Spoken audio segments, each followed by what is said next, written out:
Estas enzimas digestivas entonces tienen un papel importante en cuanto a lo que es la digestión y lo que es la posterior absorción de estos nutrientes.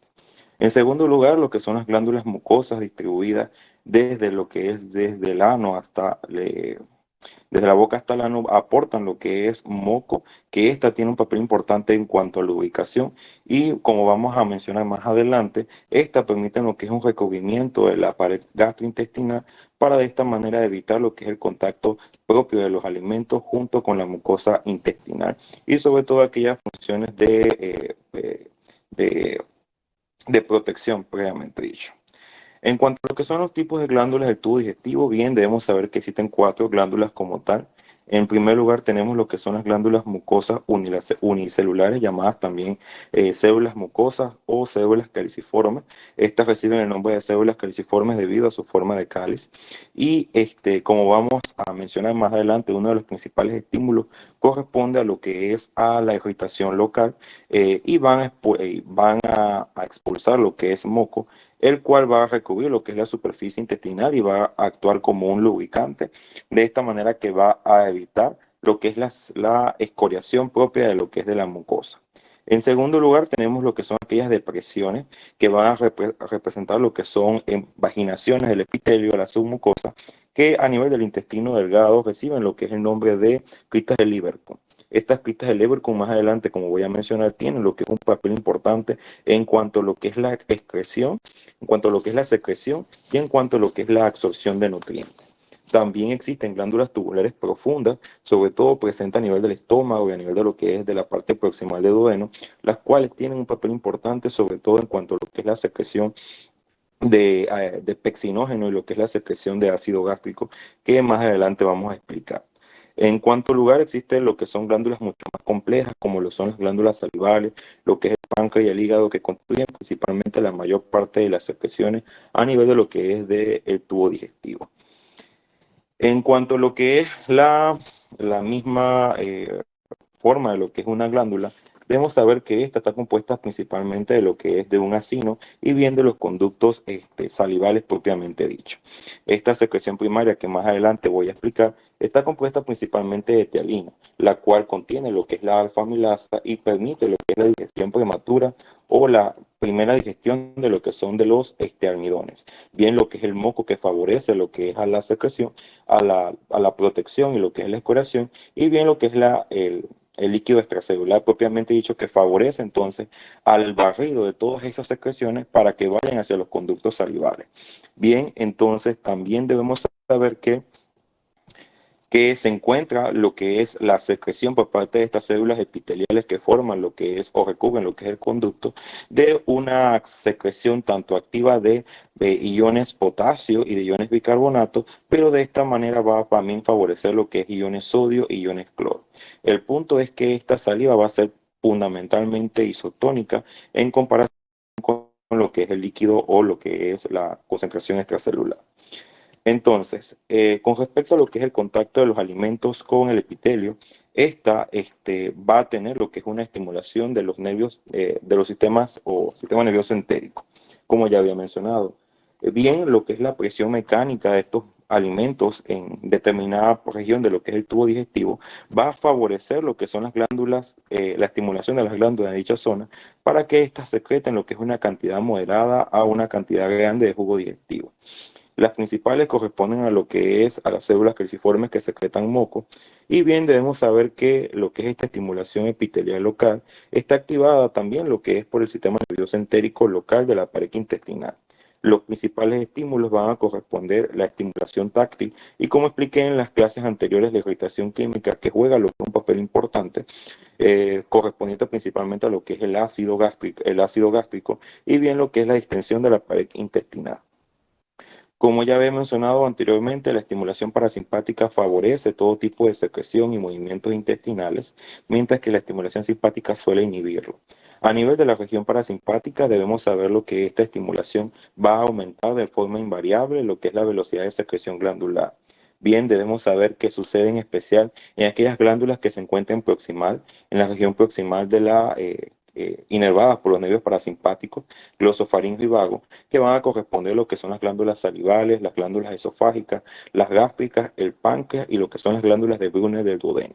Sin embargo, lo que es la porción distal de este intestino grueso va a estar inervada principalmente por los nervios parasimpáticos de forma pélvica. La secreción del resto del intestino delgado y bien de lo que es de las porciones del intestino grueso va a corresponder principalmente a sistemas nerviosos y hormonales en cada región como tal.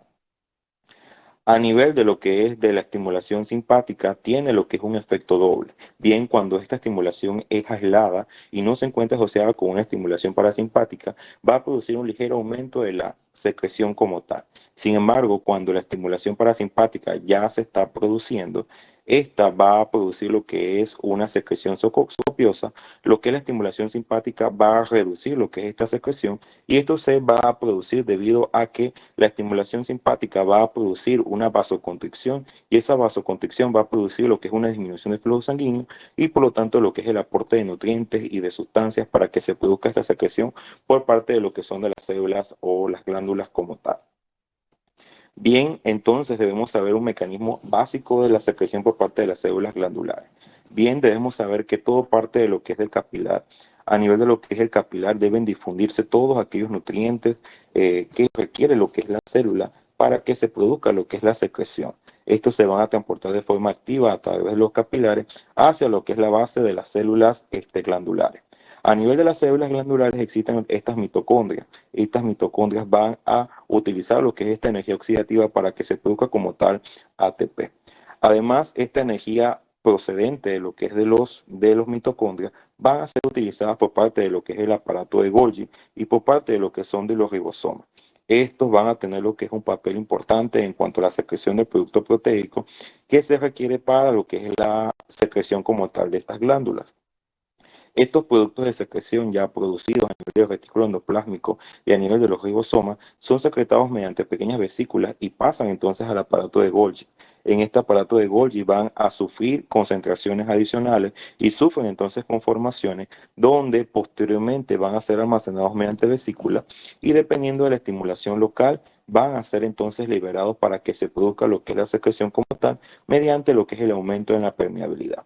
Entonces, bien, debemos saber que de dicha forma podemos saber que de forma simpática al producir lo que es una constricción, no se va a producir todo lo que es la cascada de acontecimientos para que se produzca lo que es la secreción glandular.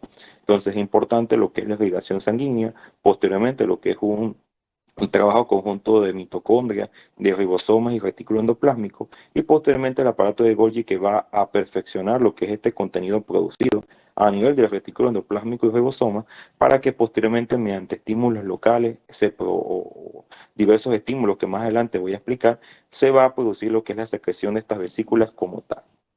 Bien, debemos saber que también se produce lo que es una secreción de agua y de electrolitos. Sin embargo, esta secreción de agua y de electrolitos corresponde a lo que es una segunda función de estas glándulas. La mayor parte de esta secreción se produce por osmosis. Esta osmosis se va a producir debido a que al producirse lo que es una secreción de electrolitos, va a producirse lo que es un gradiente osmótico y de esa manera el agua va a difundir mediante osmosis, que es el principal mecanismo de secreción de agua que se va a observar a lo largo de todo el tubo digestivo. Es decir, esta agua va a ser principalmente mediante lo que es osmosis que va a difundirse como tal. Bien, entonces, en cuanto a lo que es las propiedades lubricantes y de protección del moco y la importancia de este a nivel del tubo digestivo, debemos partir bien con respecto a lo que es la definición. Este moco va a ser una secreción densa. Esta secreción densa, como ya había explicado, contiene lo que son electrolitos y agua y contiene muchas glicoproteínas formadas por grandes polisacáridos unidos a cantidades menores de proteínas. Bien, debemos saber que este moco va a presentar ligeras diferencias a lo largo de todo el tubo digestivo, pero en todas ellas va a tener como tal una función de lubricante y, como ya indiqué, un protector a nivel de la pared gastrointestinal. Es decir, va a recubrir sobre todo lo que es la pared gastrointestinal. En algunas regiones, por ejemplo, lo que es el estómago, va a formar lo que es una capa hasta de 1 milímetro, donde esta va a impedir lo que es la acción del tubo, la acción de los ácidos gástricos como tal. En cuanto a lo que son las propiedades de la ubicación, debemos saber que este moco tiene muchas características. Uno es la cualidad adherente. Esta cualidad adherente es la que el moco permite adherirse con firmeza y con fuerza a los alimentos y a otras partículas, formando lo que es una fina capa sobre su superficie.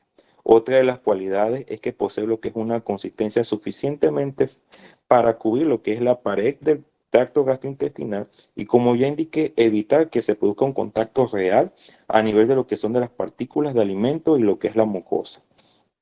Estas glicoproteínas también tienen entonces lo que es una propiedad anfótera. ¿Qué le indica esto? De que al tener lo que es, como más adelante voy a explicar, secretan principalmente lo que es bicarbonato, y entonces este bicarbonato y sobre todo algunas que secretan iones hidrogeniones tienen un papel en cuanto a lo que es amortiguar pequeñas cantidades de ácido o pequeñas cantidades de álcalis.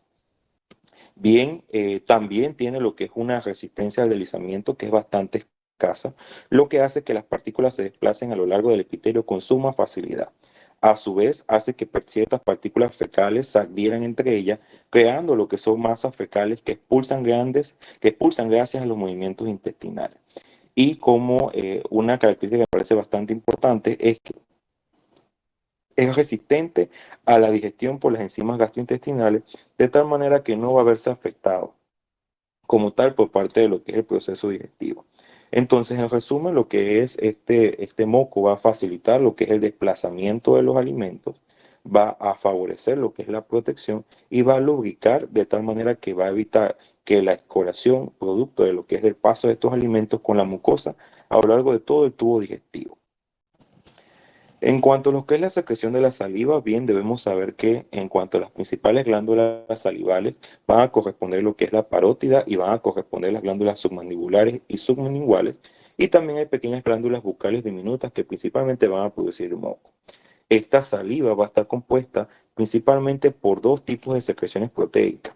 La primera va a ser lo que es una secreción serosa rica en tialina, que contiene lo que es una alfa-amilasa que consiste o que va a iniciar lo que es la digestión de los almidones. También tiene lo que es una secreción mucosa que va a tener entonces mucina, y esta va a tener lo que es una función de protección y de lubricación. De forma diaria, entonces podemos producir aproximadamente de 800 a 1500 ml de saliva. La mayor parte de esta saliva posteriormente se va a reabsorber junto con los iones, por ejemplo, bicarbonato, que suelen ser secretados. En cuanto a lo que son las glándulas parótidas, principalmente van a producir lo que es una secreción de tipo serosa, es decir, que van a favorecer en cuanto a lo que es la digestión de los alimentos, pero las demás glándulas, sobre todo, van a producir tanto lo que es una secreción mucosa y serosa. Serosa solamente las parótidas, y tanto lo que son las submandibulares y las sublinguales van a ser mucosa y serosa. Y las glándulas bucales van a secretar puramente lo que es moco, sabiendo que a diferencia de lo que es de las secreciones de lo que es de la pared gástrica, la mayor parte de las demás secreciones del tubo digestivo suelen ser un pH un pH alcáliz, o sea que suelen ser bastante alcalinos en comparación con el resto, es lo cual le permite principalmente lo que es la activación de distintas enzimas, sobre todo lo que son las enzimas, la amilasa y de distintas enzimas pancreáticas como tal. Y solo lo que es la secreción ácida se produce a nivel de estómago, y una vez que esta sale va a ser neutralizada de manera inmediata. Entonces, de forma diaria podemos saber que van a producirse aproximadamente 1000 ml de saliva, aproximadamente con un pH que suele ser bastante alcalino, de 6 a 7 de 6 a 7 de pH, mientras que la secreción gástrica se va a producir aproximadamente en 1500, pero este pH es mucho mayor, es mucho menor. Se dice que este jugo gástrico puede tener hasta un pH de 0.8 como tal, y puede variar hasta de 1 a 3.5, y juega lo que es un papel importante, sobre todo para la activación de distintas enzimas, tales como el pexinógeno, que permite entonces lo que es la absorción o la primera actividad de las enzimas con respecto a lo que son las proteínas, la digestión de las mismas. Posteriormente, solamente vemos que la única secreción que va a ser ácida va a ser la secreción gástrica, pero las demás secreciones suelen ser bastante alcalinas, sobre todo para tratar de amortiguar este pH de la que es de la secreción gástrica como tal. Entonces, de forma diaria se van a producir cerca de 6.700 volúmenes de volumen diario de secreción de tubo digestivo, y la mayor parte de esta va a ser absorbida. De tal manera que la única pérdida que va a haber de agua a nivel de lo que es el tubo digestivo va a ser parte de lo que de la ingerida, pero dependiendo de las distintas necesidades del cuerpo, se va a absorber aún mucho más de lo que realmente se consume. En cuanto a lo que son las secreciones a nivel de la saliva contiene lo que es una secreción bastante serosa y lo que es una secreción mucosa, como ya les expliqué, que permite lo que es la absorción de almidones y bien lo que es la lubricación como tal. La saliva contiene grandes cantidades de iones potasio y de iones bicarbonato, como ya les había explicado. Esto, a su vez, las concentraciones de iones sodio y de iones cloro son varias veces menores en la saliva que en el plasma. Sin embargo, debemos saber que las secreciones de iones potasio y bicarbonato suelen ser mayores en la secreción tubular que incluso a nivel de lo que viene siendo del líquido extracelular. La secreción salival se va a producir principalmente a nivel de dos fases. En la primera en la primera fase van a intervenir lo que son los acinos, y posteriormente en la saliva van a corresponder a las glándulas salivales, a los conductos salivales. Entonces, con respecto a esto, debemos saber que en primer lugar, se va a producir lo que es una reabsorción activa de lo que viene siendo de iones sodio a lo largo de todo el tubo proximal, de todo el conducto salivar. Pero al mismo tiempo, mediante lo que es la bomba de sodio-potasio, se va a secretar lo que es iones potasio. Esto va a reducir de una manera considerable lo que viene siendo el potencial a nivel de lo que es de la conducto tubular, y de esta manera se va a favorecer lo que es la reabsorción de iones cloro. Eh, de tal manera que todo este gradiente va a favorecer lo que es la secreción o la osmosis de lo que es del agua. En segundo lugar, se van a secretar iones bicarbonatos hacia la luz tubular, y esto se va a deber debido a un intercambio pasivo con iones bicarbonato por cloro. En condiciones netas es que de forma basal, los iones sodio y de cloro van a ser alrededor de solo 15 mil equivalentes con respecto a lo que es el plasma. Sabemos que hasta el sodio suele ser hasta 145 mil equivalentes, es decir, que suele ser hasta un sexto, hasta una séptima veces menor con respecto a la concentración del plasma. Pero lo que es la concentración de iones bicarbonato eh, y de iones potasio suele ser hasta 5 hasta 6 veces más con respecto a la concentración plasmática. Y eso es parte de lo que ya había explicado con respecto a lo que es la secreción de la saliva, que se va a absorber sodio y cloro, pero se va a secretar iones potasio, iones cloro, iones bicarbonato, y este gradiente va a favorecer entonces lo que es la diuresis osmótica de lo que viene siendo de agua. Bien, debemos saber que cuando se produce lo que es una secreción copiosa, se va a favorecer lo que es esta diuresis esta osmosis, para de esta manera favorecer lo que es el arrastre de estas secreciones a lo largo de todos los conductos salivales, como tal. Bien, debemos saber que la saliva tiene distintas funciones. Una de las funciones que tiene la saliva va a ser sobre todo con respecto a la higiene bucal. Se dice que en condiciones basales y de vigilia, cada minuto se van a secretar alrededor de 0.5 ml de saliva, casi todo ella de tipo mucoso, para favorecer lo que es la lubricación. A su vez, esta secreción va a tener lo que es un papel importante en cuanto a la conservación de los tejidos bucales, y debido a que, como ya sabemos, uno de los lugares más contaminados corresponde a la boca, donde hay una gran cantidad de bacterias patógenas. De tal manera que la saliva ayuda a evitar este deterioro de varias maneras. Uno, la saliva ayuda a lavar y a arrastrar todos estos gérmenes patógenos, y sobre todo ayuda a quitar el sustrato para que estas gérmenes sobrevivan, corresponde a aquellas partículas alimenticias para lo que es la alimentación. A su vez, estas enzimas también contienen anticuerpos que van a favorecer lo que es la destrucción de estas bacterias locales, incluidas sobre todo aquellas que producen carie dental, y por lo tanto, en ausencia de salivación, por ejemplo, en aquellas pacientes que tienen lo que es síndrome de Sjögren con una serostomía, van entonces a favorecerse lo que es el aumento de úlceras, el aumento de infecciones y de caries dentales. Entonces, la saliva es importante, sobre todo también porque tiene lo que son distintas enzimas, sobre todo lo que es el tiosanato, que favorece lo que es la enzima, la entrada de lo que son la destrucción como tal de estas bacterias.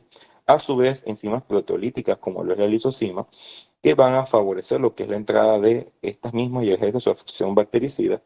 Y a su vez, permite lo que es la digestión de las partículas alimenticias y de esta manera evita lo que es el sustrato metabólico para que crezcan estos gérmenes. Entonces la saliva tiene un papel importante tanto en la lubricación como también a nivel de la higiene salival, de la higiene bucal, impidiendo lo que es la formación de caries dentales, de úlceras y lo que es la lubricación como tal de aquellas regiones dentro de la boca. En cuanto a lo que son la estimulación o la regulación nerviosa de la secreción salival, debemos saber que parte de la secreción salival está regulada por parte de las señales nerviosas parasimpáticas. Estas van a proceder principalmente de los núcleos salivales superiores e inferiores, donde estos van a estar ubicados a nivel de lo que es del tronco y a nivel de lo que viene siendo de la protuberancia y del bulbo.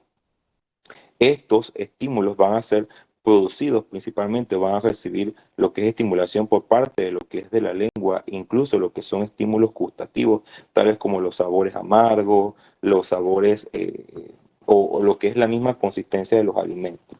Se dice que los estímulos amargos pueden aumentar lo que es una secreción copiosa de hasta 8 hasta 20 veces. Además, con respecto a lo que es la misma consistencia, dice que los objetos jugosos o los alimentos jugosos producen lo que es una menor secreción en comparación con aquellos que tienen lo que es unos bordes o objetos lisos a nivel de las bocas.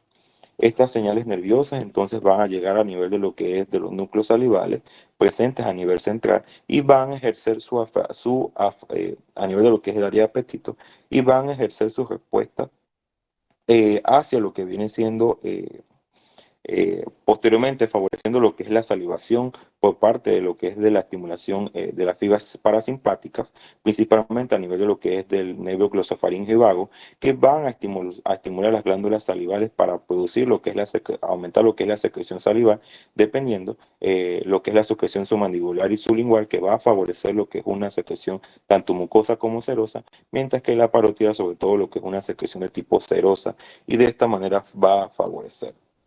Entonces, como ya habíamos explicado, lo que es la estimulación simpática va a inhibir lo que es la secreción al favorecer lo que es una vasoconstricción, y esta vasoconstricción va a reducir lo que es el aporte de nutrientes y por lo tanto lo que es la producción como tal de aquellas sustancias de secreción glandular. Entonces, bien, debemos saber que interviene lo que es el tronco del encéfalo y tiene un papel importante en lo que son los estímulos gustativos para de esta manera, mediante el nervio vago, lo que es ejercer sus referencias, principalmente favoreciendo lo que es la secreción glandular. En cuanto a lo que es la secreción esofágica, la secreción que se produce, que suele ser bastante escasa, tiene un papel importante tanto en cuanto a lo que es la lubricación para la deglución.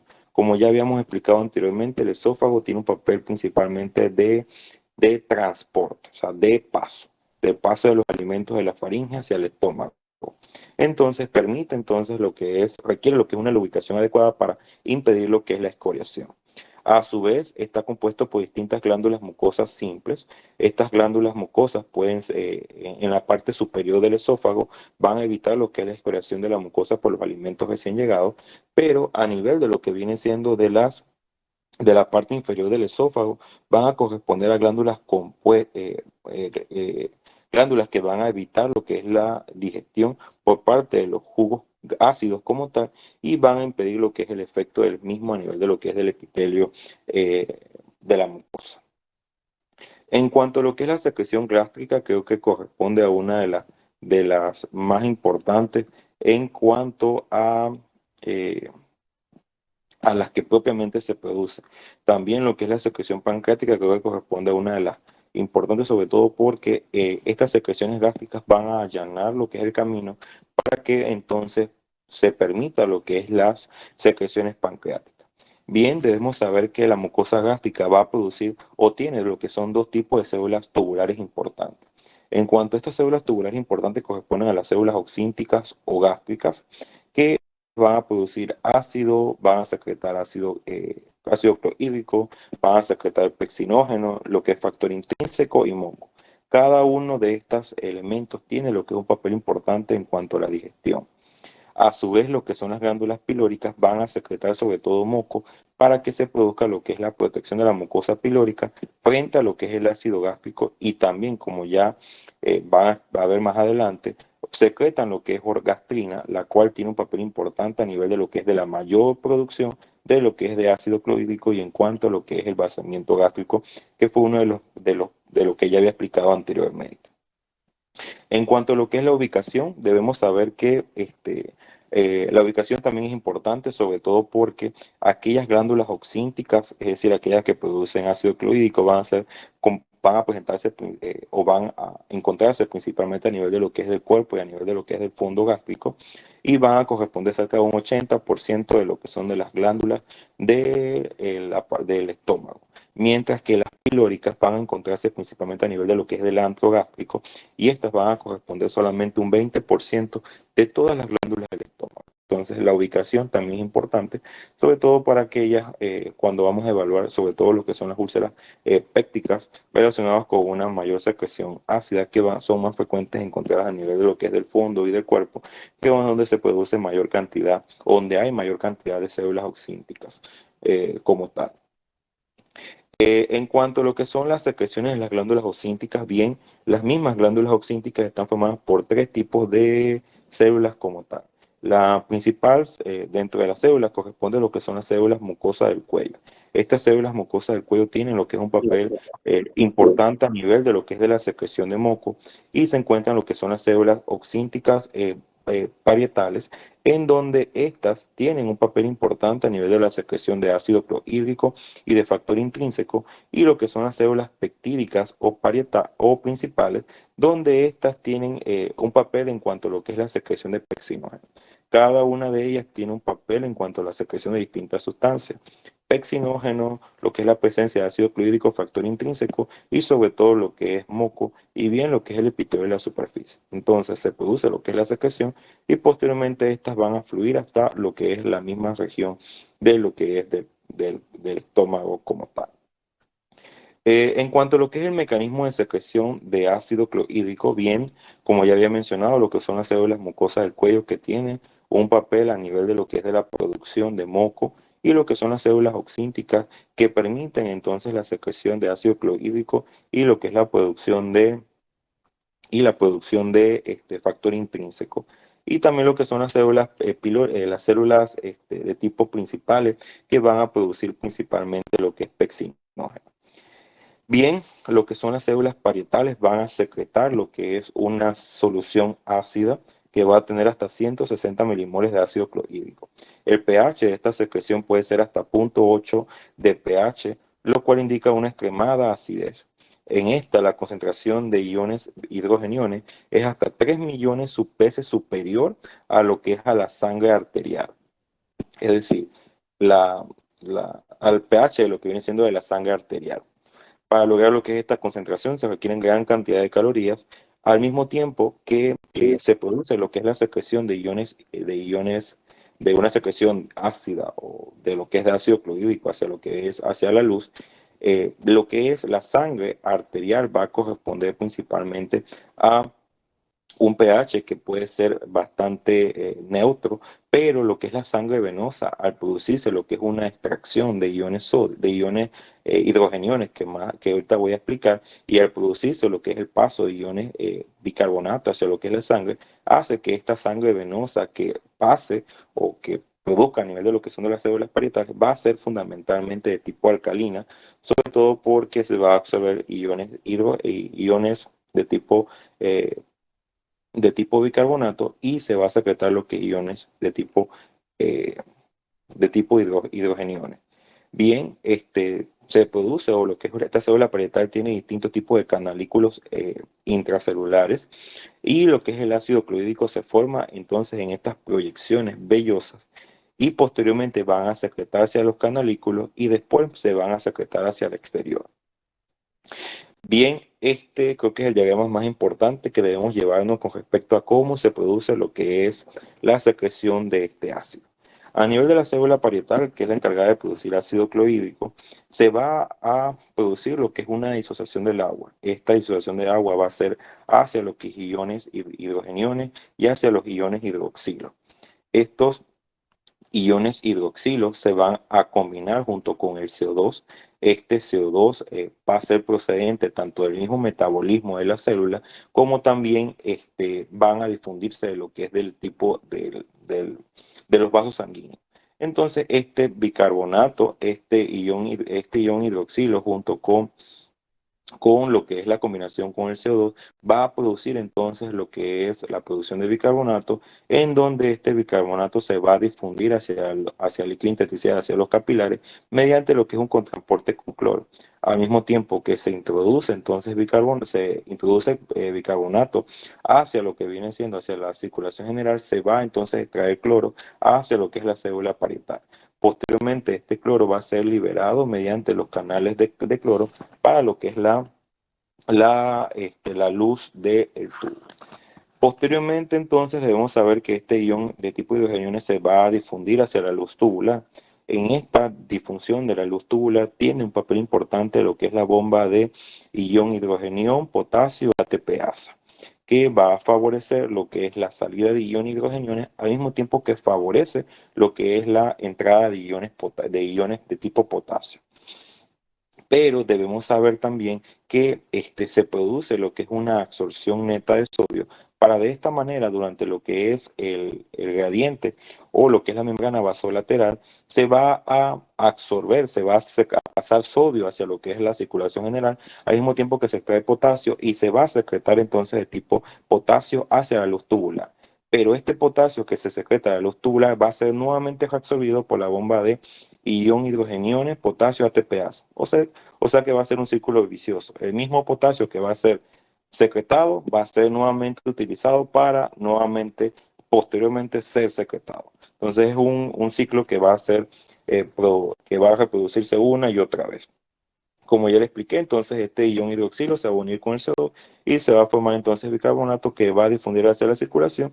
Entonces este bicarbonato posteriormente va a ser llegado o va a llegar a lo que es la circulación general, donde se va a unir o por acción de lo que es la anhidrasa carbónica y posteriormente eliminado por parte de lo que viene siendo de CO2. El cloro, entonces, por parte de los canales de cloro son eliminados para producir entonces lo que es una solución concentrada de ácido clorhídrico y también se va a producir cloruro de sodio y cloruro potásico en menor proporción. Entonces, la concentración de ácido clorhídrico va a ser hasta 150.000 equivalentes, pero la concentración entonces de cloruro potásico suele ser de 15.000 equivalentes y de cloruro sódico una pequeña proporción. Entonces, este gradiente producto o debido a la secreción de la célula parietal va a producir entonces lo que es un gradiente osmótico. Entonces, este gradiente osmótico va a favorecer a la secreción del agua. Creo que esto es lo más importante que debemos llevarlo de lo que es la secreción, sobre todo porque nos permite saber cómo se va a producir lo que es el ácido gástrico y explica por qué entonces la sangre venosa que pasa por estas células parietales va a ser fundamentalmente de tipo alcalina debido a lo que es a la absorción de iones bicarbonato. Entonces, la concentración de iones hidrogeniones de la magnitud encontrada en el jugo gástrico se necesita para que se produzca una retrofiltración mínima del ácido secretado. Entonces, bien, debemos saber que hay distintos factores que van a estimular lo que es esta secreción gástrica. De estos debemos saber que se encuentra lo que es la acetilcolina, se encuentra la gastrina y se encuentra la histamina. Más adelante, pues vamos a saber o vamos a conocer que la fiel asociación por parte de lo que son de las células parietales con células parecidas a enterocromafía van entonces a tener un papel importante en cuanto a la secreción de histamina y esta histamina van a producir la secreción de ácido gástrico por las células parietales, que tiene entonces un efecto escaso en las otras células. Por parte de lo que es de la acetilcolina, por parte de la estimulación parasimpática, va entonces a excitar lo que es la secreción de pexinógeno. Pero esta estimulación parasimpática también va a estimular la secreción de ácido clorhídrico por las células parietales y va también a estimular las secreciones de las células mucosas. Entonces debemos saber que la aceticolina va a estimular las tres células presentes a nivel de tipo oxíntica, pero lo que es la gastrina y la estamina solamente va a estimular lo que son las células parietales, que tienen un papel importante a nivel de la secreción de ácido gástrico. Entonces, eso es un punto bastante importante que debemos conocer en cuanto a lo que es la secreción a la secreción gástrica como tal. En cuanto a la secreción y activación del pectinógeno, bien, debemos saber que las células peptídicas y las células mucosas de las glándulas gástricas secretan distintos tipos de pectinógenos que tienen funciones bastante similares. Bien, debemos saber que este pectinógeno no tiene actividad digestiva. Para que esta actividad se extienda o que le pase de pectinógeno a pectina, que corresponde a su forma activa, se requiere lo que es el contacto con el ácido clorhídrico. Este ácido clorhídrico va a activar lo que viene siendo este pectinógeno para que se produzca lo que es pectina. Este ácido clorhídrico debe tener una pH de 1.8 a 3.5, pero cuando este pH va a descender o va a aumentar hasta 5, pierde entonces lo que es esta capacidad y este pectinógeno se va a inactivar en muy poco tiempo, como vamos a verlo una vez el quimo ácido llegue a nivel de lo que es del duodeno, por acción de lo que son de la secreción gástrica. Este pectinógeno entonces tiene un papel importante, sobre todo para lo que es la secreción de pectina, y esta pectina tiene lo que es relativa importancia a la hora de comenzar la digestión de las proteínas a nivel de lo que es del estómago como tal. En cuanto a lo que es el factor intrínseco, como ya mencioné, por parte de las células parietales, que además de producir ácido clorhídrico van a producir factor intrínseco, este es de relativa importancia para la absorción de vitamina B12 a nivel de lo que es el ilion terminal. Bien, cuando se produce lo que es la destrucción de estas células parietales, sobre todo cuando en aquellos casos de gastritis crónica o gastritis atrófica, se va a producir lo que es una cloidria. Esta cloidria no solo va a representar lo que es una pérdida de las células parietales, sino que también se va a producir lo que es una pérdida de la capacidad de producción de factor intrínseco, y al producirse lo que es la pérdida de secreción de factor intrínseco no va a ser absorbida a nivel de lo que es el ilion terminal, y se va a producir entonces lo que es una anemia megaloblástica como tal. Entonces el mecanismo de esta anemia perniciosa, el día de mañana será explicada, pero el punto es que va a alterarse lo que son las células parietales como tal, sabiendo de que esta anemia perniciosa suele estar asociada principalmente también a otros trastornos autoinmunitarios como tiroiditis Hashimoto, enfermedad de Addison y lo demás. Pero el concepto consiste en que al dañarse las células parietales, que secretan lo que vienen siendo iones ácido clorhídrico, también se va a alterar lo que es la producción de factor intrínseco y por lo tanto la absorción de vitamina B12, que va a tener efecto importante en cuanto a la absorción de dicha vitamina. En cuanto a lo que son las glándulas pilóricas sobre todo van a producir moco y van a producir gastrina. Secretan pequeñas cantidades de pectinógeno y grandes cantidades de moco. Este moco va a lubricar lo que es el movimiento de los alimentos. Y sobre todo, este moco tiene un papel importante. ¿Por qué? Porque crea lo que es una pared de hasta 1 milímetro, donde este milímetro permite lo que es o evita lo que es el contacto de los alimentos o lo que son los jugos gástricos hacia lo que viene siendo la pared o la mucosa gástrica. También debemos este, la gastrina va a ser secretada, donde esta gastrina desempeña lo que es un papel importante a nivel de lo que viene siendo del control de la secreción gástrica, mediante lo que es un control bastante de retroalimentación con parte de lo que es de la estamina. En cuanto a las células mucosas superficiales, casi la totalidad de la superficie de la mucosa gástrica tiene lo que son estas glándulas, que posee lo que es una capa continua de células mucosas de un tipo especial. Estas van a secretar moco, un espesor mayor de 1 milímetro, que va a ser de una importancia importante como un escudo protector de la pared gástrica, y va a lubricar y va a facilitar el desplazamiento. Entonces van a secretar un moco que va a ser bastante viscoso y que va entonces a recubrir lo que es esta pared. Además, este moco también tiene lo que es un cierto pH alcalino, donde evita lo que es el contacto directo el mismo daño de la secreción gástrica hacia la mucosa como tal gástrica. Entonces hay distintos mecanismos, tanto protectores de la mucosa, que evitan que esta misma secreción ácida, que va a llegar hasta un pH de 0.8, afecte lo que es la misma pared gástrica, la misma pared del estómago como tal. En cuanto a lo que es la estimulación de la secreción gástrica, esta estimulación se produce por parte de lo que son de las células parietales de las glándulas oxínticas, que son las únicas que van a secretar ácido clorhídrico. Estas células parietales, situadas en la profundidad de las glándulas del cuerpo del estómago, tienen lo que es un papel importante y son las únicas que van a secretar ácido clorhídrico con un líquido que va a tener ese pH ya indicado de 0.8. La secreción de este ácido está sometida a un control importante de secreciones endocrinas, de señales endocrinas como señales nerviosas, y sabiendo también que las células parietales van a tener lo que es una estrecha relación con unas células llamadas células parecidas a enterocromafías, que estas células van a secretar lo que es histamina. Van a secretar histamina. Bien, el ritmo de formación y de ácido clorhídrico por parte de las células parietales es directamente proporcional a la cantidad de histamina que va a ser liberada por parte de las células enterocromafías.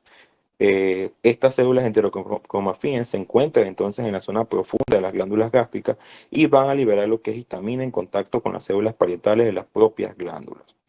A su vez, estas células enterocromafías, son estimuladas para secretar histamina también por parte de la hormona gastrina. Entonces, es un círculo bastante vicioso, donde incluso lo que es la misma histamina va a producir lo que es la secreción de ácido gástrico, de ácido clorhídrico y por lo tanto de gastrina. Y estas gastrinas que van a liberar lo que es la célula enterocromafía van entonces a favorecer lo que es la mayor estimulación de la gastrina como tal, que se va a formar a nivel de lo que es el antro de la mucosa gástrica como respuesta entonces a la proteína o la presencia de proteínas a nivel de los alimentos. La estimulación de sustancias hormonales secretadas por el sistema nervioso entérico dentro de lo que es de la pared gástrica. Entonces es importante conocer esto porque va a ser un círculo vicioso donde va a producir de manera efectiva lo que entonces es una mayor producción de ácido clorhídrico. A su vez se encuentra entonces lo que es la estimulación de la secreción ácida por la gastrina. Bien, la gastrina, como ya había indicado, es secretada por parte de las células de gastrina llamadas células G, que estas se van a encontrar a nivel de lo que son las glándulas pilóricas en la porción distal de lo que es del estómago. Este va a ser un polipéptido grande, va a secretarse en dos formas, en una forma G34 y una G17, una de pequeña y una de menor tamaño. Sin embargo, esta de menor tamaño va a ser la más abundante. Entonces, cuando lo que es la carne u otros productos alimenticios que contienen proteínas llegan al antro, algunas de estas proteínas van a tener lo que es un efecto especial y directo sobre las células de la gastrina en las glándulas pilóricas. Y estas van a liberar gastrina, que va a llegar entonces a la circulación general, donde va a ser transportada a las células enterocromafías del estómago, donde de manera sinérgica van entonces a favorecer la liberación de histamina y lo que es efecto de retroalimentación ya previamente dicho. Entonces, la mezcla energética o enérgica de estos jugos gástricos va a transportar la gastrina hacia las células parecidas en enterocromafía y provoca la liberación de histamina por parte de las glándulas oxínticas profundas. Esta histamina actúa con rapidez y va a estimular la secreción de ácido gástrico y a su vez favorece la mayor secreción de gastrina como ya había indicado. En cuanto a la regulación de la secreción de pexinógeno, bien, en la parte de lo que es la secreción de pexinógeno por parte de las células peptídicas, tiene lo que es un papel importante y se va a producir como respuesta a dos señales. Uno va a corresponder a la estimulación parasimpática por parte de lo que es de los nervios vagos o del mismo del sistema nervioso entérico del estómago, que por parte de lo que es de la acetilcolina. Sin embargo, también se va a producir lo que es la estimulación de la secreción péptica en respuesta a lo que viene siendo el ácido gástrico. Es probable que este ácido desencadene ciertos reflejos entéricos adicionales que van entonces a producir señales nerviosas que posteriormente van a aumentar o van a ser recibidos por parte de las células peptídicas para de esta manera producir una mayor cantidad de pexinógeno y en conjunto con el ácido gástrico van entonces a desdoblarse en pexina que corresponde a su forma activa como tal y se favorezca entonces la digestión o la digestión de lo que son de las proteínas que en la siguiente clase vamos a ver. Bien, en cuanto a lo que es las fases de la secreción gástrica, bien, debemos saber que hay una fase cefálica a través de lo que es el nervio vago, lo que es una fase gástrica y lo que es una fase intestinal. La fase cefálica, bien, debemos saberle que se inicia incluso antes de que se produzca la ingestión de los alimentos, sobre todo con aquellos estímulos, sobre todo estímulos olorosos, estímulos visuales, sobre todo, y va a ser mayor esta fase cefálica cuanto más apetito la persona tenga. Estas señales van a integrarse a nivel de lo que es de la corteza y van a poder producir posteriormente mediante estimulación del nervio vago parasimpática, lo que es una estimulación por parte de la acetilcolina que va a favorecer entonces la secreción tipo gástrica. Se sabe que estas señales nerviosas van a corresponder a cerca de un 30% de la secreción gástrica asociada a la ingestión de una comida. Va a ser solamente lo que es la parte de la observación y en cuanto a lo que es aquellos estímulos de olor en cuanto a lo que son de los alimentos. En cuanto a lo que es la fase gástrica propiamente dicha, se va a producir principalmente cuando los alimentos lleguen a nivel de lo que es del tubo digestivo. Estos van a corresponderse mediante reflejos nerviosos secretores locales, van a también tener lo que son reflejos vagales y tener lo que son reflejos o la estimulación por parte de la gastrina y la estamina, que van a favorecer entonces la estimulación de secreción de jugo gástrico varias horas mientras los alimentos permanecen en el estómago y mediante los movimientos de mezcla que ya había explicado, se va entonces a favorecer lo que es el contacto de estos alimentos con estas secreciones digestivas, para de esa manera producirse entonces la digestión de estos alimentos y formar lo que viene siendo el quimo para pasar a lo que es el intestino. Bien, esto va a corresponder solamente a un 60% de las secreciones de tipo gástrica.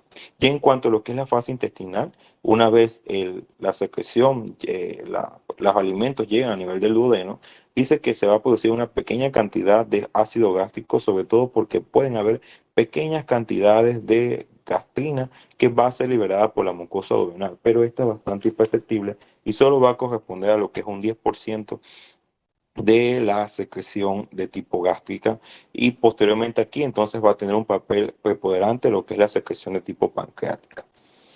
Bien, en cuanto a lo que es la inhibición de la secreción gástrica por otros factores intestinales, bien, debemos saber que el quimo intestinal va a estimular ligeramente la secreción gástrica durante la fase intestinal, pero paradójicamente va a inhibirse lo que viene siendo la secreción en otros momentos. Esta inhibición de la secreción gástrica va a estar producida producto de dos factores como tal. Lo que es la presencia de alimentos a nivel del intestino delgado va a iniciar un reflejo enterogástrico inverso, que este va a ser transmitido por el sistema nervioso mientérico, que entonces por parte de los nervios simpáticos va a inhibir lo que es la secreción gástrica. De tal manera que la distensión de este intestino delgado, como ya había indicado anteriormente, junto con la presencia de un quimo ácido, va entonces a desencadenar este reflejo mediante lo que es la irritación de la mucosa. Bien, debemos saber que cuando llegan a lo que es a las primeras porciones del intestino delgado, sobre todo lo que es duodeno, aquel contenido de lo que es de ácido y de grasas y productos de degradación de las proteínas, o aquel líquido que puede ser bastante hipo o hiperosmótico, o cualquier factor irritador, va entonces a producir la liberación de distintas hormonas intestinales, entre ellas la secretina, que tiene un efecto inhibitor a nivel de la secreción gástrica, pero favorece entonces o estimula la secreción pancreática de tipo copiosa. Entonces, parte de lo que ya he explicado en la clase anterior con respecto a la inhibición, el factor que tiene a nivel de la irritación de duodeno, lo que es la presencia de aquellos factores duodenales que pueden inhibir lo que es la secreción gástrica como tal. El objetivo fundamental consiste en que se va a inhibir lo que es la secreción gástrica, al mismo tiempo que va a favorecerse que estas enzimas puedan entonces estas enzimas pancreáticas puedan entonces tener en contacto con lo que es el quimo para de esta manera ser procesadas como tal. En cuanto a lo que es la secreción pancreática, bien, debemos saber que hay distintas unidades funcionales con respecto a lo que son a los acinos pancreáticos que van a tener lo que es un papel importante en cuanto a la producción de enzimas digestivas pancreáticas. Bien, debemos saber que este páncreas va a ser lo que es un órgano que se va a encontrar posteriormente al estómago y lo que es paralelo al mismo, y va a corresponder a una estructura interna, parte de lo que son las estructuras glandulares que ya había mencionado como tal. Los ácidos pancreáticos van a secretar lo que viene siendo enzimas digestivas pancreáticas, y tanto lo que son los conductos pequeños como los de mayor calibre van a liberar lo que son grandes cantidades de bicarbonato sódico. La secreción de jugo pancreático va a aumentar como respuesta a la secreción, a la presencia de un quimo, sobre todo un quimo ácido en las porciones mucho más altas del intestino delgado, mientras que sus características van a depender hasta cierto punto de los tipos de alimentos que van a integrar lo que viene siendo este quimo. Entonces, el producto combinado de lo que son estas enzimas van a ser producidas a nivel de los ácidos pancreáticos, van entonces a conducirse a nivel de lo que viene siendo de los conductos, y posteriormente llegan al conducto pancreático, que va a unirse al conducto colédoco, y de esa manera va a descender o va a desembocar a nivel del intestino delgado por parte de lo que es de la esfínter de Oddi en la papila de Vater. Bien, correspondiente a la secreción pancreática. En cuanto a lo que son las enzimas digestivas pancreáticas, las enzimas o la secreción pancreática contiene lo que son distintos tipos de enzimas que van a ser dirigidas sobre todo a la digestión de tres clases principales de alimentos, lo que son las proteínas, los hidratos de carbono y las grasas. Y también van a poseer grandes cantidades de iones policarbonato que van a tener un papel importante en cuanto a lo que es la neutralización de este quimo, que va a ser bastante ácido. Las enzimas proteolíticas más importantes del páncreas van a corresponder a la tripsina, la quimiotripsina y la carboxipeptidasa. La tripsina es lo que es la degradada en lo que son las proteínas completas o parcialmente digeridas a péptidos de lo que viene siendo de menor tamaño, sin llegar a liberar los aminoácidos que la componen. Bien, lo que es la carboxipeptidasa va a fraccionar lo que son estos péptidos a aminoácidos mucho más individuales, completando lo que es la digestión total del conducto o del contenido proteico como tal. Bien, en cuanto a lo que son aquellas enzimas pancreáticas, tenemos que saber que aquellas que van a ser dirigidas o que a la digestión de lo que son de los almidones, del glucógeno y la mayor parte de los hidratos de carbono, va a corresponder a la amilasa pancreática, que va a seguir lo que es la digestión de los carbohidratos ya iniciada a nivel de lo que es de la boca mediante lo que es la amilasa salivar. Bien, también debemos saber que en cuanto a lo que es la digestión de las grasas, se encuentra sobre todo lo que es la lipasa pancreática, que va a degradar o va a hidrolizar lo que son las grasas neutras a ácidos grasos y monoglicéricos, mientras que la colesterol esterasa tiene lo que es un papel importante a nivel de la hidrólisis de los esteres de colesterol, y la fosfolipasa, que va a separar los ácidos grasos de los fosfolípidos. Bien, entonces es importante saber que estas enzimas principales para la digestión de estas grasas, de estas enzimas proteicas, van entonces a sintetizarse en formas inactivas, es decir, en formas de trixinógeno, quimiotrixinógeno y procarboxilpeptidasa. Estas van a carecer de lo que es una actividad enzimática como tal. Cuando estas se activen, solamente cuando llegan a nivel de lo que es la luz intestinal. Esta activación se va a deber debido a una enzima llamada enterocinasa, que va a ser secretada por la mucosa duodenal cuando el quimo entra en contacto con la mucosa. Además, el trexinógeno puede activarse de forma catalítica por la trixina ya formada, y esta última va a producir lo que es la activación tanto del quimiotrixinógeno como la procarboxilasa. Entonces, la trixina va a favorecer lo que es la activación de las demás componentes, tanto de lo que es del quimiotrixinógeno como lo es la procarboxilasa, que podemos ver que tienen entonces un papel importante, sobre todo en el papel en cuanto a lo que es la pancreatitis, sobre todo porque estas enzimas proteolíticas solo se van a activar cuando están en contacto con el intestino, para evitar lo que viene siendo la digestión del propio páncreas. Cuando Bien, debemos saber que también estas mismas glándulas que van a secretar tripsina van entonces a generar lo que es un inhibidor de la tripsina. Esta va a impedir lo que es la activación de la tripsina, tanto dentro de las células secretoras como en los acinos y los conductos pancreáticos. Cuando ocurre lo que es una lesión pancreática, sobre todo por una obstrucción de lo que es de la salida de lo que son estas secreciones pancreáticas, se van a producir la acumulación de grandes cantidades de secreciones pancreáticas en las zonas lesionadas. En estas condiciones se puede contrarrestar el efecto inhibidor de lo que es el inhibidor de tripsina, y se va a producir lo que es la activación de la tripsina como tal, y se va a favorecer lo que es la digestión del páncreas, tales como el caso de que se produce en la pancreatitis como tal, tipo aguda, que consiste en una inflamación del páncreas y va a corresponder principalmente a la fisiología, por lo cual se produce entonces lo que es la pancreatitis como tal, al producirse lo que es una activación de la tripsina y al perder lo que es ese efecto de inhibidor del tripsinógeno.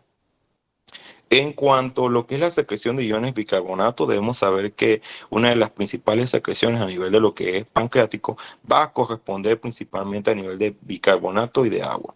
Estos son secretados principalmente por las células epiteliales de los conductillos y a nivel de los conductos que van a nacer de los acinos.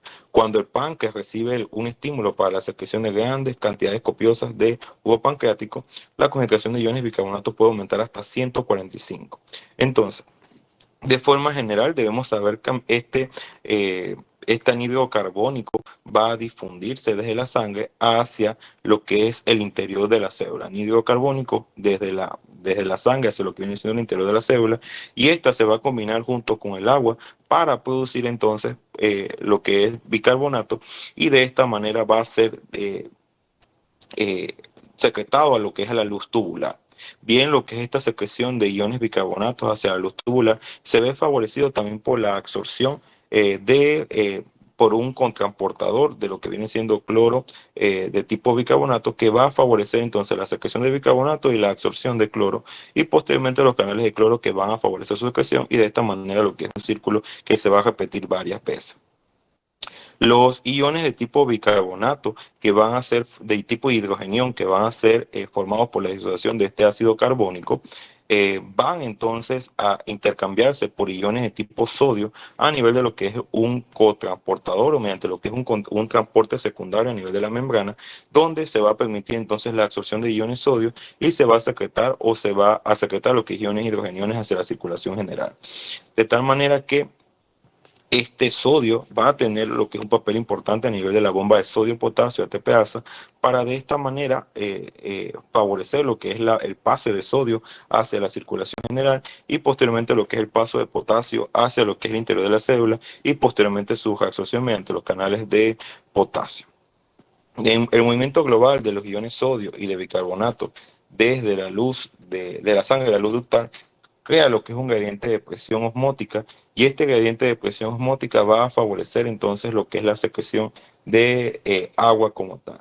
Entonces, el punto como tal, debemos saber que el anhídrido carbónico va a difundir de lo que viene siendo de la célula. Este se va a combinar con lo que viene siendo con el agua, y va a formarse entonces por parte de la anhidrasa carbónica, formando lo que es bicarbonato, y este bicarbonato va a ser entonces secretado hacia la luz tubular por parte también de lo que es una absorción de cloro, y este gradiente va entonces a favorecer la secreción de tipo de agua como tal. Entonces, ¿cuáles son aquellos estímulos básicos que van a favorecer la secreción pancreática como tal? Dentro de las mismas debemos saber que se encuentra lo que es la secreción, la estimulación parasimpática presente a nivel de lo que es de la acetilcolina, que liberada por parte de las terminaciones nerviosas parasimpáticas del vago y otros nervios colinérgicos del sistema nervioso autónomo. Lo que es la colecitinina, que es secretada por parte de la mucosa del duodeno y las primeras porciones del yeyuno, cuando los alimentos van a encontrarse a nivel del intestino delgado, y la secretina, que van a ser secretadas por la mucosa duodenal y yeyunal cuando llegan los alimentos muy ácidos al intestino. Bien, debemos sabernos que tanto la acetilcolina con respecto a lo que es la colecitinina estimulan lo que son las células acinales del páncreas, y van entonces a producir lo que es una gran cantidad de enzimas pancreáticas. Pero se requiere entonces lo que es la secretina para que esta secretina produzca lo que es una gran cantidad de secreción de tipo acuosa y de esta manera arrastre lo que viene siendo las secreciones o estas enzimas digestivas hacia lo que son los conductos como tal y la secreción como tal se produzca de estas enzimas pancreáticas. Entonces, la secretina va a estimular sobre todo la secreción de una solución acuosa de bicarbonato por parte del epitelio pancreático ductal como tal.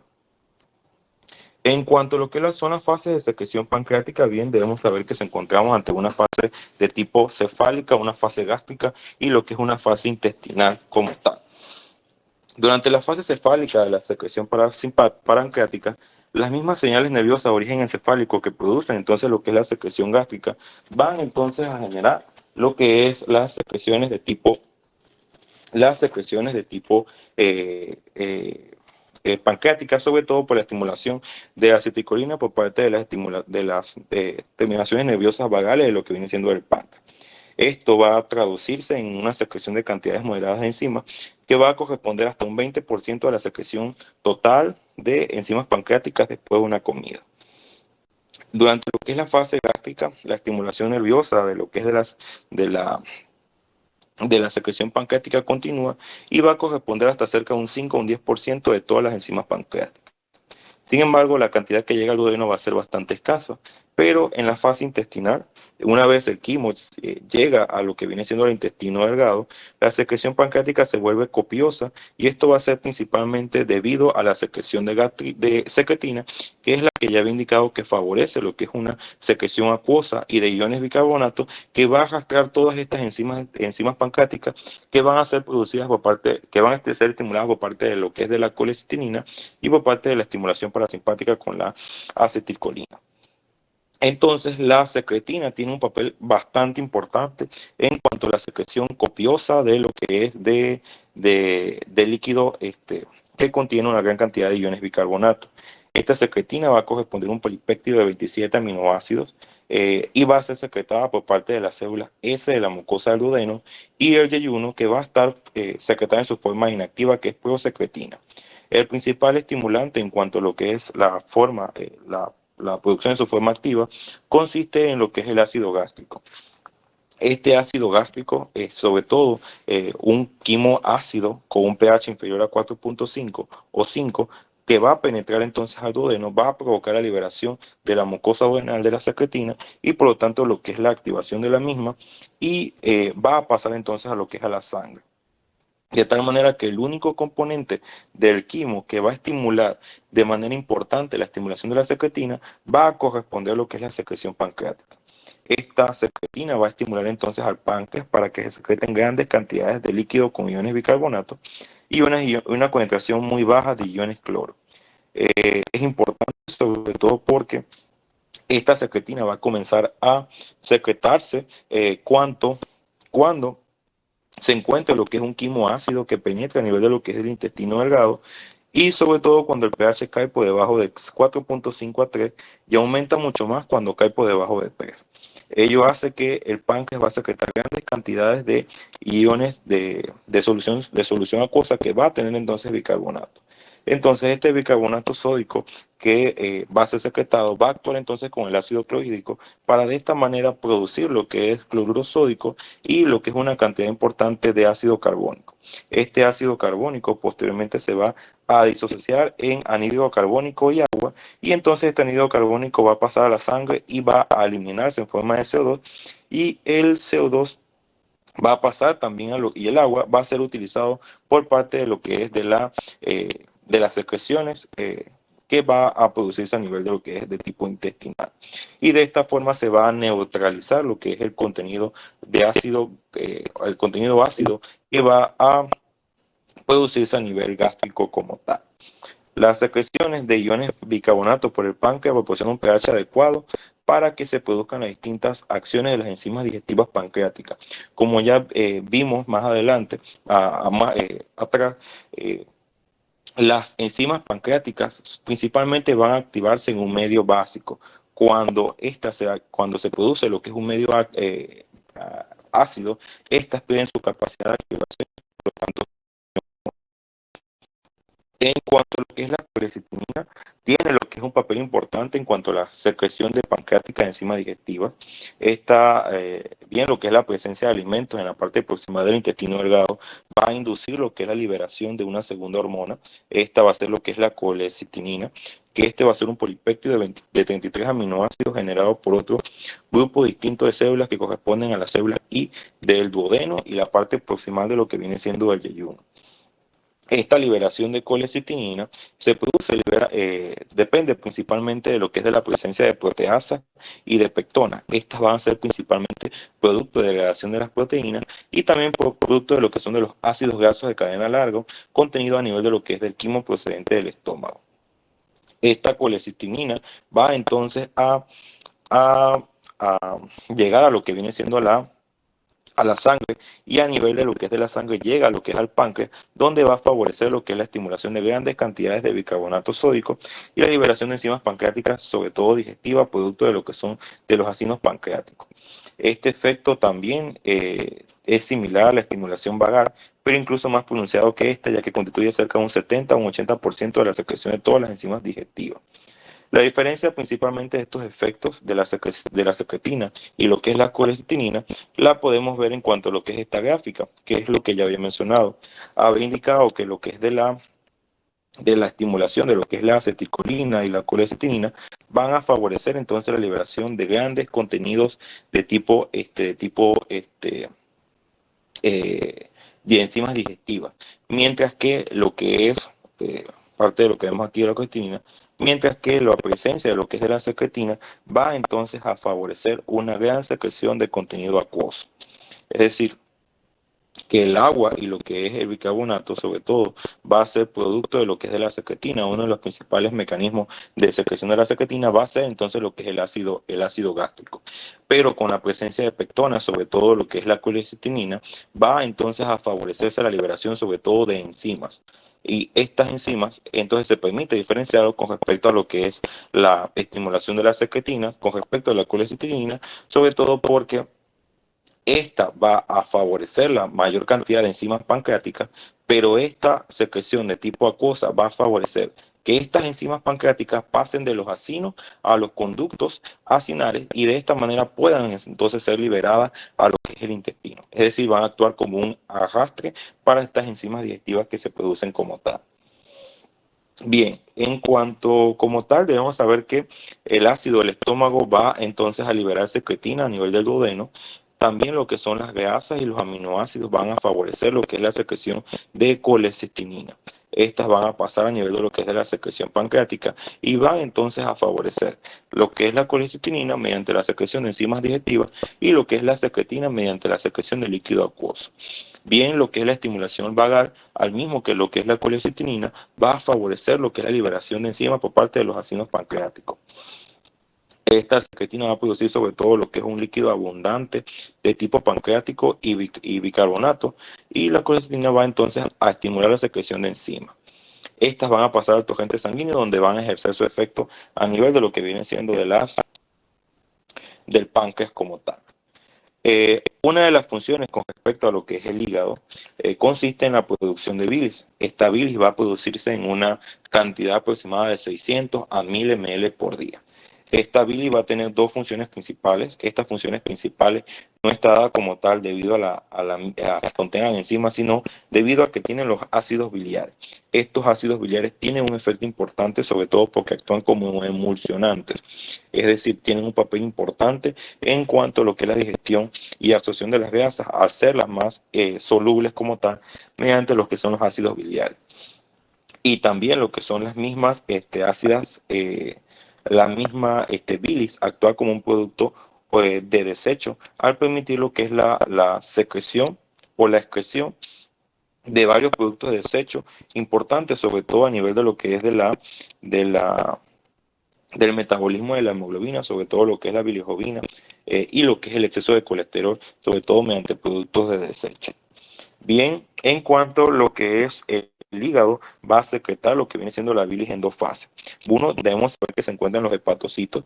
Estos hepatocitos a nivel de lo que viene siendo el hígado van a secretar lo que es la las bilis, que corresponden a aquellas unidades metabólicamente funcionales, estos ácidos biliares, este colesterol y lo que son estos compuestos orgánicos van a pasar al nivel de los canalículos biliares situados entre los hepatocitos y posteriormente hacia los tabiques interlobulares, y de estos tabiques interlobulares van a desembocar a los conductos biliares terminales.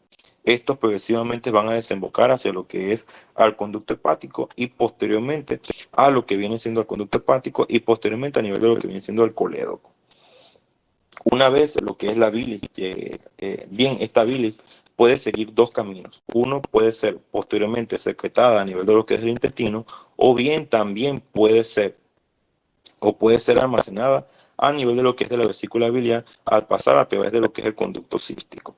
A lo largo de estos conductos biliares se van añadiendo distintos tipos de secreciones, sobre todo lo que son iones sodio y iones bicarbonato y iones sodio, que es parte de lo que ya le había indicado anteriormente, donde estas células epiteliales secretan principalmente lo que son estos tipos de iones.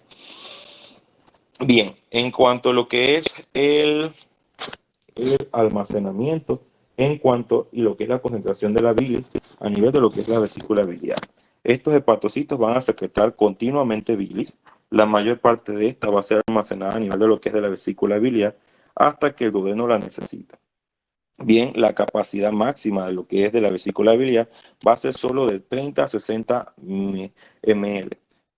Esta bilis, o lo que es la cantidad de bilis que puede ser almacenada, equivale a la producida durante 12 horas, es decir, aproximadamente 450 ml, porque la vesícula va a absorber una cantidad importante de agua, una cantidad importante de sodio, de cloros, electrolitos, y de esta manera va a aumentar la concentración de otras partículas, como lo son las sales biliares, como son la bilirrubina y lo que es la lectina y lo que es el colesterol.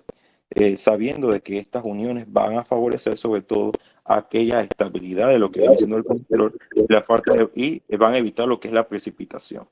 Gran parte de esta absorción depende de lo que es el transporte activo de sodio a nivel del epitelio vesicular y la absorción consiguiente de iones sodio, de iones agua, de iones cloro y de agua debido al gradiente osmótico que se produce. Debido a esto, sabemos que la bilis va a concentrar lo que es el contenido de la bilis hasta 5 veces, aunque en algunas ocasiones puede entonces que se concentre hasta 20 veces como tal. En cuanto a lo que es la bilis, va a estar compuesta sobre todo de sales biliares, cerca de hasta 6 gramos a nivel de lo que es de la bilis vesicular o hasta 1.1 gramos a nivel de la bilis hepática, sobre todo por la capacidad de concentración como tal que se produce. Bien, lo que es compuesta por agua y compuesta por distintos tipos de electrolitos, sobre todo sodio, potasio, cloro y bicarbonato. También van a tener lo que son otras sustancias secretarias o excretadas que corresponden sobre todo a la bilirrubina, que corresponden al colesterol y corresponden sobre todo a lo que es la lecitina. Durante lo que es este proceso de concentración vesicular se van a absorber grandes cantidades de agua y de electrolitos, y sobre todo las sales biliares y sustancias lipídicas como colesterol y lecitina no se absorben, por lo tanto la concentración de la bilis es muy elevada. ¿Qué función tiene entonces lo que es la colecitinina? Lo que es la presencia o de estímulos o de contenido graso a nivel de lo que viene siendo del intestino delgado va a favorecer entonces la liberación de colecitinina, que va a ser entonces el estímulo mucho más potente para que se produzcan contracciones a nivel de la vesícula biliar. Esta también va a favorecer entonces la liberación de las enzimas digestivas, que son parte de las que ya habíamos indicado. Entonces el estímulo más potente va a ser correspondiente a nivel de los ácidos de los alimentos grasos, donde esta bilis va a tener un papel importante en cuanto a lo que es la emulsificación y de esta manera favorecer la que es la absorción de estos productos de degradación de las grasas. Bien, debemos saber que las células hepáticas van a sintetizar alrededor de 6 gramos de sales biliares al día. El precursor de estas sales corresponde al colesterol. Este colesterol va a corresponder tanto a aquel producto en la dieta o aquel que va a ser sintetizado por parte de los hepatocitos durante lo que es el metabolismo de las grasas. Este colesterol va a ser convertido a nivel de lo que es el ácido cólico o ácido quenodeoxicólico en cantidades casi iguales. Estos ácidos se van a combinar con lo que es la taurina o con lo que es la glicina y formar ácidos biliares gluco o tauro conjugado. Estas sales biliares tienen distintas funciones funciones, sobre todo a nivel del tubo digestivo. La principal función es que actúan como detergente, es decir, actúan como el emulsificante de lo que son de la grasa, haciendo que de esta manera disminuya la tensión superficial y permita lo que es la fragmentación de aquellos glóbulos de grasa. Eh, el segundo lugar, sobre todo, es que, más importante que lo anterior, ayudan a lo que es a la absorción de los ácidos grasos, de los monoglicéridos y del colesterol, y para ello forman entonces micelas que, debido a lo que es la carga eléctrica aportada por las sales biliares, son semisolubles a nivel de lo que es del quimo. En ausencia de sales biliares en el tubo digestivo, se afectarían con las heces hasta el 40% de los lípidos ingeridos, lo que produciría un déficit importante de nutrientes.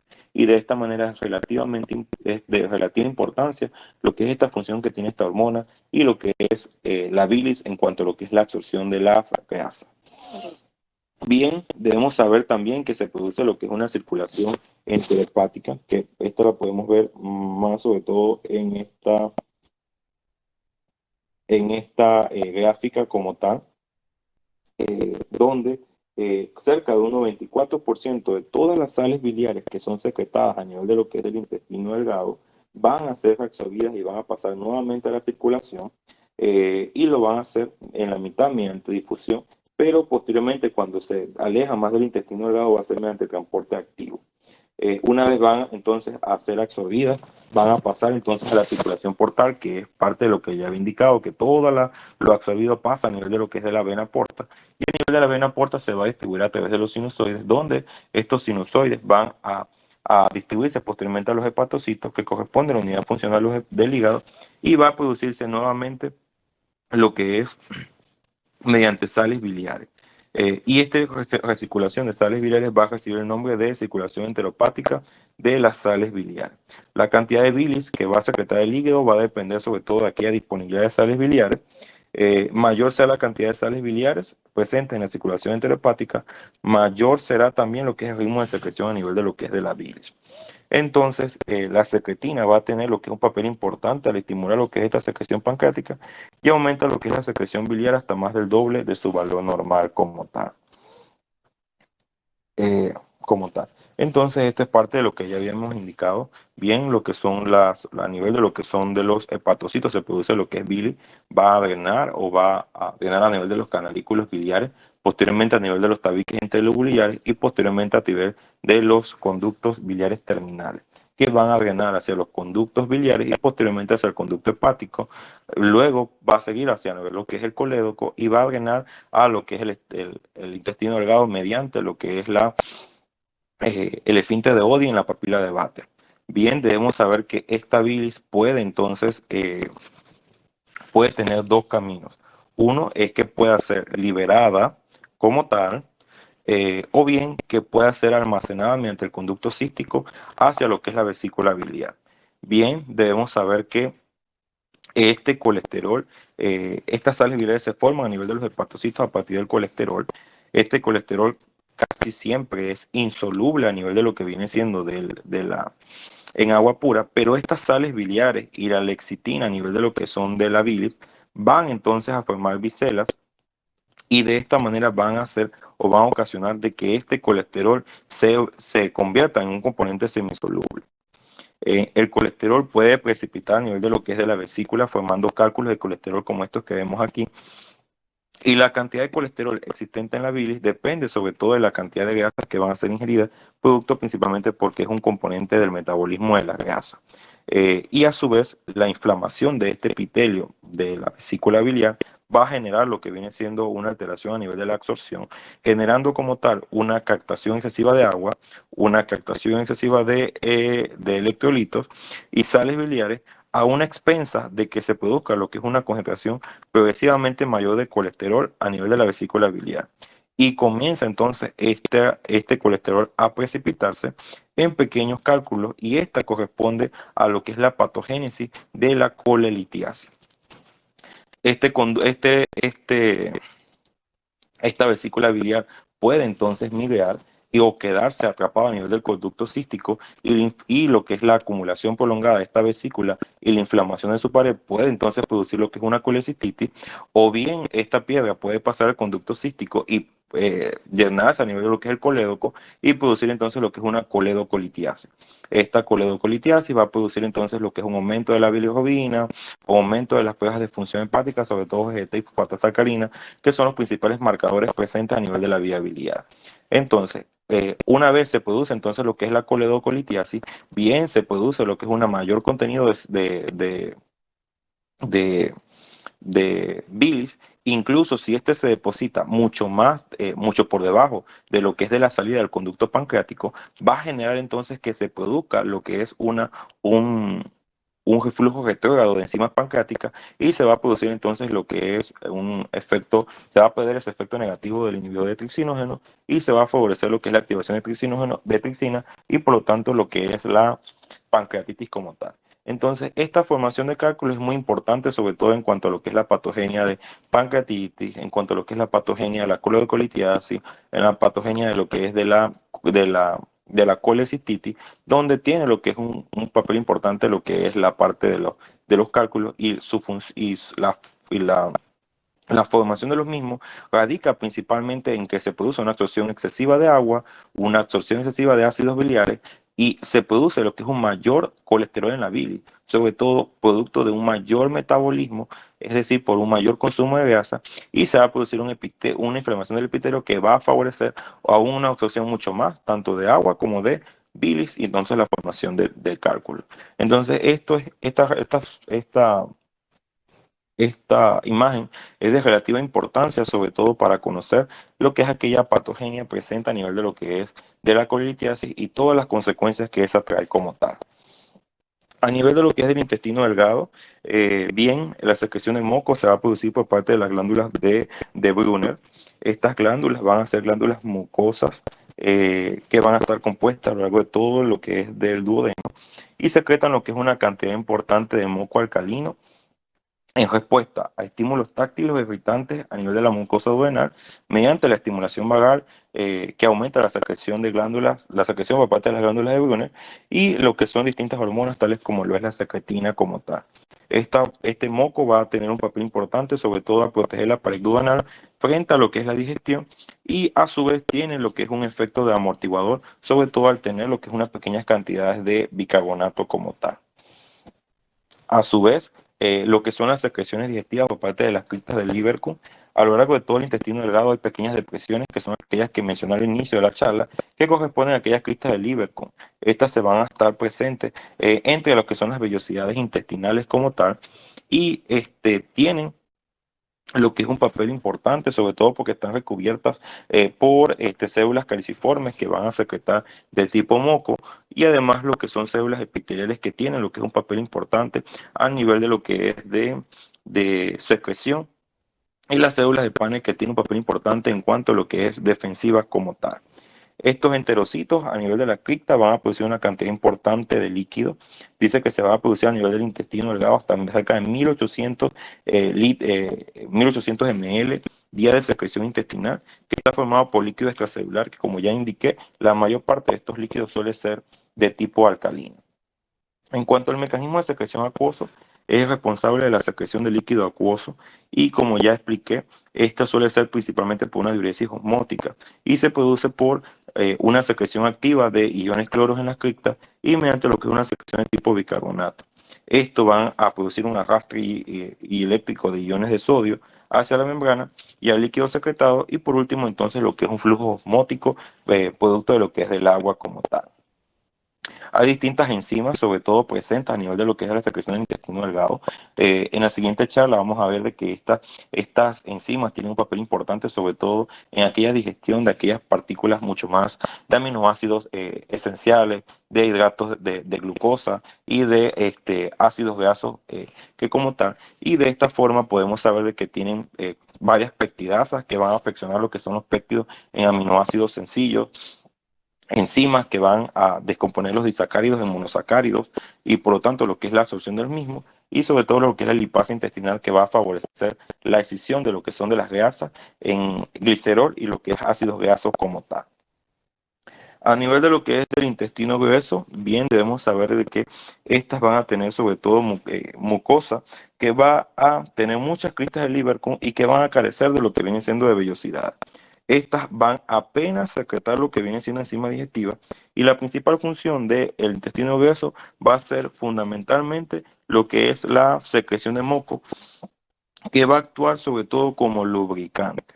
La secreción de moco va a estar regulada sobre todo por la secreción táctil de lo que son las células mucosas y reflejos nerviosos entéricos locales. A su vez, la estimulación de los nervios pélvicos en la médula espinal va entonces a tener un papel importante en cuanto a lo que es el aumento en la secreción y la estimulación parasimpática extrema, sobre todo en trastornos emocionales, puede producir entonces que el intestino produzca una cantidad importante de moco, incluso cada 30 minutos como tal. El moco de este intestino va a protegerlo frente a escoriaciones, pero también va a ser un medio adherente, como ya indiqué, de que este moco va a favorecer la adherencia de las partículas fecales y de esta manera la formación de materia fecal como tal.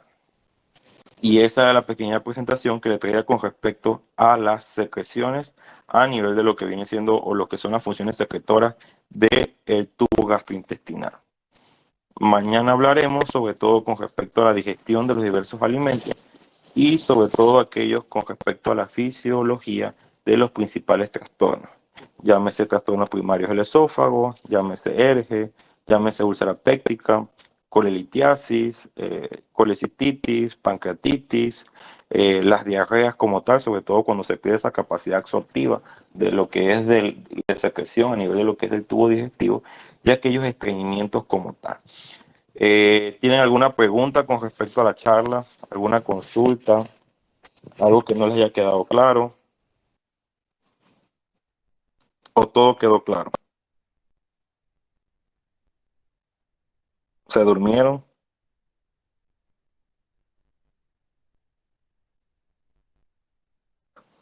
Doctor, una Doctor, consulta. sí, dale tú primero. Doctor, en la región proximal del intestino grueso era por la parte simpática del vago, ¿verdad? Y del glosofaringio o al revés, Es para saber. principalmente por los nervios pélvicos. Nervios pélvicos. En la proximal. Ujú. En la proximal, principalmente lo que es faringe, llámese esófago, estómago, es sobre todo glosofaringio y vago. Y en la parte Sí. distal van lo que son los nervios pélvicos, que ejercen la parte parasimpática. Y Ah, los ok. simpáticos, recuérdense que fue parte de lo que había indicado, sobre todo a nivel de, L5, de T5 hasta S2, que es lo que había indicado en la charla anterior. Ok, gracias, doctor. Doctor, en cuanto a la secreción de insulina, ¿solamente se estimula en cuando es alimento solamente o Bien, debemos saber que el páncreas tiene dos componentes, tiene un componente exocrino y un componente endocrino. El componente exocrino corresponde a cerca de un 90% de toda la secreción del páncreas y el componente endocrino va a corresponder solamente a un 10% de toda aquella cantidad de tejido pancreático. Y el componente endocrino ya eso es parte de otros procedimientos y es más con los islotes de Langerhans que van a producir insulina, sobre todo en respuesta a lo que es a la glucosa, lo que es el glucagón y otros estímulos. Pero la charla de esta fue sobre todo por el páncreas exocrino, sobre todo por la producción de enzimas digestivas. El endocrino, sobre todo con respecto a insulina, lo que es somatostatina, lo que es el producto de glucagón, es el páncreas endocrino. Y eso va a ser una pequeña porción, solamente un 10% del páncreas. sí, ¿Sí? gracias? Eh, Doctor, una consulta. Lo que sería eh, el CCK es liberado principalmente por las células tipo I, ¿verdad? Pero estas son Ajá. encontradas en la Del parte duodeno y a nivel de lo que es el ayuno. del J1. Ujú. Estas se encargarán de lo que era la constricción de la pared de la vesícula biliar, ¿o me Bien, equivoco? debemos saber que la colecitina tiene múltiples funciones. Una de las funciones es que como ya expliqué, la colecitina también favorece a nivel de los acinos pancreáticos, donde en los acinos pancreáticos va a favorecer la secreción de enzimas digestivas, pero también va a favorecer a nivel de la vesícula biliar, donde favorece entonces lo que es la contracción de la vesícula y por lo tanto la secreción de bilis hacia el duodeno y por lo tanto la emulsión de las grasas.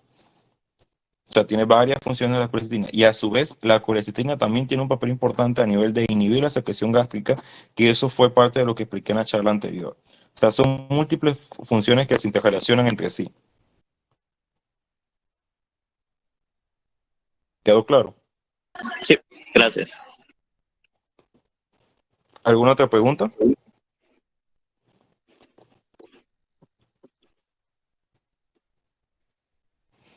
Mañana será la otra charla respecto a la parte de la última charla de fisiología gastrointestinal. Y la siguiente charla, creo que tienen 3 clases de metabolismo. La primera será dada el día sábado de manera presencial en la UNACH. Este sábado no pude por problemas en cuanto a lo que es el trabajo, pero este sábado sí voy a estar disponible, así que de 9 a 11 será la primera charla de metabolismo. Y estudien porque ese día habrá un quiz con respecto a las 3 charlas de fisiología gastrointestinal. ¿Sí? ¿Alguna pregunta? Doctor, ¿mañana qué hora es la clase? ¿A esta misma hora, no? ¿O a qué hora tienen disponible ustedes?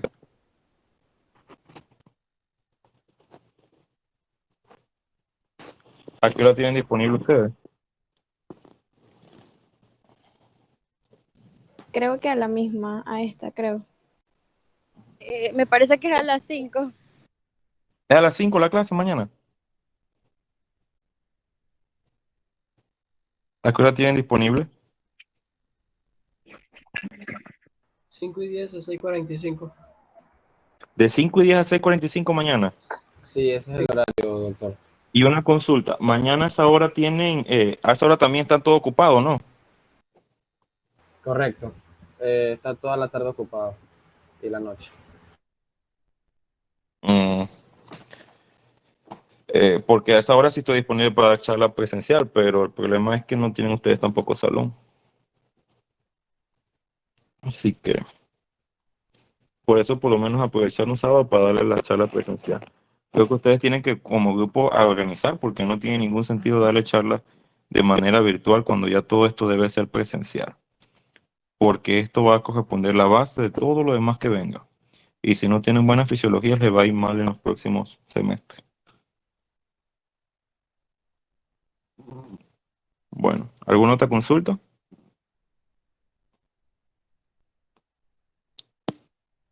Si no, bueno, nos vemos mañana. Hasta luego. Hasta luego, doctor. Hasta luego, doctor. Muchas Gracias, gracias. doctor. Hasta luego, doctor. Gracias.